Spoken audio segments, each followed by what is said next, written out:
Welcome back to FryMinis. I'm Eric, and today in our Van Richten's Guide to Ravenloft coverage, we're going to take a look at Survivors. So I'm really excited about this section. I've actually done something similar in the past without these really cool rules, where you can do kind of like a vignette, a little mini story, a mini game, telling a tale or something that doesn't involve your characters, but you want the characters to get this information.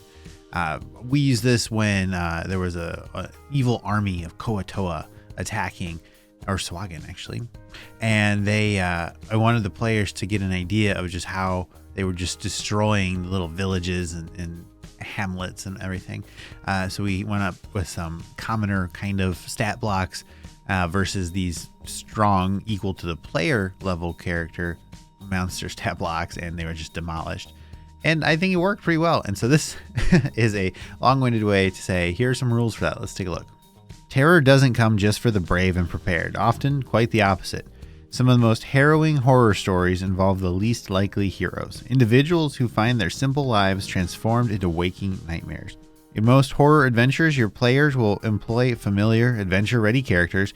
That doesn't need to be the case, though. Instead, for short, low-power adventures, immersive retellings of tragic events, out-of-body experiences, or other unique tales, consider providing players with temporary stand-in characters called survivors. This section provides guidance for using survivors, characters designed for 1 to 3 session adventures focused on survival rather than saving the day. Using survivors helps create horror experiences focused on the dread inherent to having limited resources and facing impending doom without forcing players to risk their favorite characters. Perfect. This is exactly what I was hoping it would be. The idea of having scary, powerful situations without your characters is great. If you're level 15 characters, you're going to smash through most things. But guess what? If you're back to that CR 1/4 stat block equivalent, you need to play a little differently. Survivors are pre-made characters that are simple and easy for players to master, while being customizable enough to fill broad roles in your adventures, whether they be farmers or bored nobles, constables, or babysitters. Adventures employing survivors are meant to be asides within broader campaigns or otherwise short experiences. Yeah, flexibility, that's what I'm looking for here. Use survivors to provide information to players in the form of a self-contained adventure. Even if it doesn't make sense for a campaign's characters to be present for an event, survivors can provide players with perspectives they wouldn't otherwise have. For example, you might use survivors in the following ways. Survivors serve as the first constable on the scene during a serial killer's crime. Afterwards, when the players or other characters get involved in the investigations, the players know the detail. Survivors give every player a part to play in one character's ominous nightmares, such as those resulting from encounters with the mind flayers of Blutspur. Survivors provide players front row seats to important historical events. It's one thing to hear about the massacre at Castle Ravenloft following Stradman Zarovich's transformation into a vampire, but it's another to play it. I'm telling you, if you don't use kind of these like little cutscene vignettes in your game, start. They're great. You can tell different stories. You can build the world, and even if it's just a one-off to give like a little bit of flavor, or even just a break during your game, it's perfect. The Mists frequently kidnap characters from across the multiverse, dragging them into the domains of dread. They don't always claim their victims bodily, though. Rather, the Mists might steal characters' minds, placing them into survivors involved in specific terrifying scenarios. Perhaps characters suddenly find themselves mentally recast into someone defending against a zombie siege in Falkovnia, attending a ball in Dementlu, or exploring the tombs of Harakir. Whether the characters survive or meet spectacular ends doesn't matter, as death might mean a return to the character's original body, a second chance to try again, or a stranger fate. Now that's a fun perspective. It's almost like a video game. I like it. Make sure your players know how long you plan to use survivors, and that they'll be playing their usual characters again soon. Also, let them know that survivors are designed to engage with terrifying circumstances, but their triumph over such threats is not assured. Players' decisions will certainly impact the survivors' fates, but if it seems like doom is in store, encourage the players to embrace it and make sure their survivors meet unforgettable ends. Absolutely. That's one thing when we're dealing with our regular characters is people are precious with them. They don't want them to die, and that's fine. But when you know it's kind of a one-off, you can be a little more bold or just act in ways you might not. And I'm not saying to like throw off the whole session or anything like that, but you might take risks that you might not normally, that kind of thing. Dwindling resources contribute to terrifying situations. When a group runs out of hit points, spells, food, or other vital reserves, tension and dread increase. High-level characters, though, have such resources in spades. By running an adventure using survivors, you can recapture some of the same tension adventurers experience early in their careers, encouraging players to use their wits and make desperate choices powerful characters can avoid. And that right there is exactly why I love level 1 characters. Level 1, level 2, level 3, level 4, that whole first tier of play.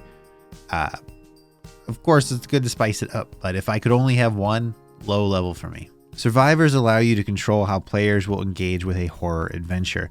The stat blocks in the following sections are designed to be easy to use characters with a hint of talent, but little that makes them remarkable. Apprentices have a minor talent for magic and tend to be well read. Disciples faithfully adhere to the tenets of their chosen religions and receive spells from their deities they worship. Sneaks survive by their wits and are often charlatans or petty thieves. Squires possess a modicum of martial training and are stalwart companions. Determine how you want to use survivors in your adventure. If it's important to the story, perhaps all the players use the same stat block, representing their shared experience.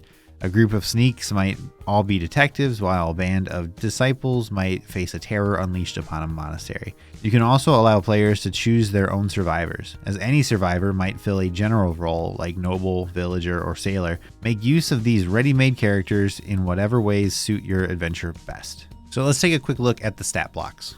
So it looks like the apprentice is functionally a wizard. We've got intelligence of 13.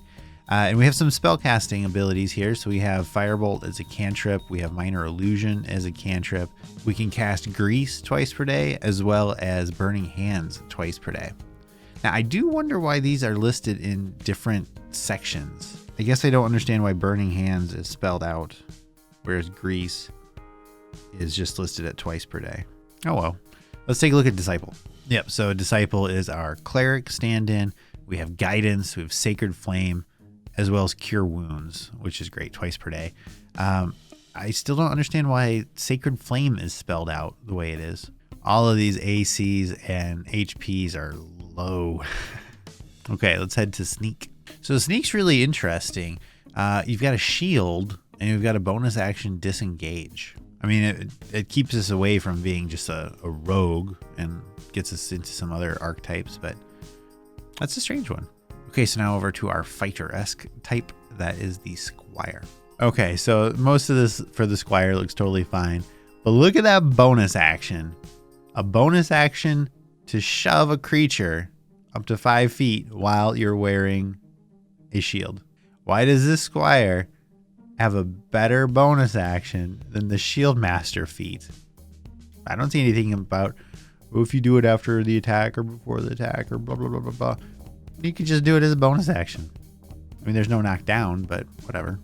Okay, so I think these stat blocks are a little strange, but that's not the point. When you plan a session using survivors, determine how you'll use the Apprentice, Disciple, Sneak, and Squire stat blocks. Once you've determined what survivors to use, take a few moments to individualize them. If the survivors have particular roles in your adventures, provide that information to your players along with their survivor statistics. Otherwise, let the players come up with their own details. Players can give their survivors names, personalities, and lineages, but these don't affect the survivors' stat blocks. Okay, that's good. Let them customize it so it's still their character, but mechanically, it is what it is. Survivors don't possess classes as detailed in the player's handbook. Despite this, you can make a survivor marginally more powerful by increasing its level. The stat blocks present the survivors as they are at first level. Rather than gaining experience points, a survivor increases in level whenever it makes sense for your adventure. When a survivor gains a level, it gains the benefits of the survivor progression table. A survivor that advances from first to second level and from second to third level gains access to the player's choice of survivor talents. Our survivor progression table shows first level, you see the stat block, second level, survivor talent, third level, survivor talent. I wouldn't call that the most exciting table I've ever seen, but it's fine. Whenever a survivor gains a level, it gains 1 hit die and its hit point maximum increases. To determine the amount of the increase, roll the hit die, the type that appears in this survivor stat block, and add the survivor's constitution modifier. It gains a minimum of 1 hit point per level. If a survivor drops to 0 hit points, it falls unconscious and subsequently makes death saving throws just like a normal player character. Okay, totally makes sense. Let's take a look at our survivor talents. So these are our not feats, but kind of level up perks. At 2nd level, and again at 3rd level, a survivor gains their choice of one of the following talents. A survivor can't gain the same talent more than once unless the talent's description says otherwise. If a talent has a prerequisite, the character must meet it to gain the talent. In the regular game, I love getting feats and I love getting little perks. I like to give different perks when I can. I like to get different perks when I can, so I'm excited to see the system. Adrenaline Surge. At the start of your turn, you can choose one creature you can see within 30 feet of you. Until the start of your next turn, you are frightened of that creature and your walking speed is doubled. Desperate Scream. Whenever you make a saving throw, you can summon your desire to live into a desperate scream. You gain advantage on the saving throw and the scream is audible up to 100 feet away. You can scream in this way twice and you regain all expended uses when you finish a long rest. Divine Guidance, which is just for the Disciple survivor. You learn 1 first level spell of your choice from the Cleric spell list. It must be of a spell you don't already know. You can cast the spell once with this talent and you regain the ability to do so when you finish a long rest. You can select this talent more than once. Each time you do so, you must choose a different spell. Magical Talent for the Apprentice survivor. You learn 1 first level spell of your choice from the Wizard spell list. It must be a spell you don't already know. You can cast the spell once with this talent and you regain the ability to do so when you finish a long rest. You can select this talent more than once. Each time you do, you must choose a different spell. Resilience. Choose 1 ability score. You gain proficiency in saving throws with that chosen ability. Sacrificing Shield, which is for the Squire survivor. When a creature you can see makes an attack against a target you can see within 5 feet of you, you can use your reaction to become the target of the attack instead. If you are wielding a shield, you can reduce the damage by 1d10. Once you use this talent, you can't do so until you finish a short or long rest. Skillful. You gain proficiency in 2 skills of your choice. Slip Away for the Sneak survivor. When a creature you can see within 5 feet of you hits with an attack roll and deals damage to you with the attack, you can use your reaction to give yourself resistance against that damage. You can then move up to half your speed without provoking opportunity attacks. Once you use this talent, you can't do so again until you finish a short or long rest. I like those. I particularly like the first 2. Adrenaline Surge, where you can double your speed, and Desperate Scream. I don't watch a lot of horror movies, but those feel like horror movie moves to me. I do feel though that if you are in this horror situation with these kind of stat blocks, and if you have an apprentice, I feel like choosing Find Familiar would kind of be a game changer here. I think that might be really powerful, especially if this is like a spooky thing where maybe you're trying to like look into rooms beforehand and you can send your little mouse familiar or whatever. I don't know. So I think these are great. I think the stat blocks are a little weird, that spell thing in particular. And the shield, I don't love the stat blocks, but I love the idea of the stat blocks. I love this kind of mechanic. I've used it before, this storytelling mechanism. I think it's really, really great. And if you're not already doing it, give it a try. It's super great. If you need help, if you have questions, just leave a comment and ask me. Let me know. I'm happy to help.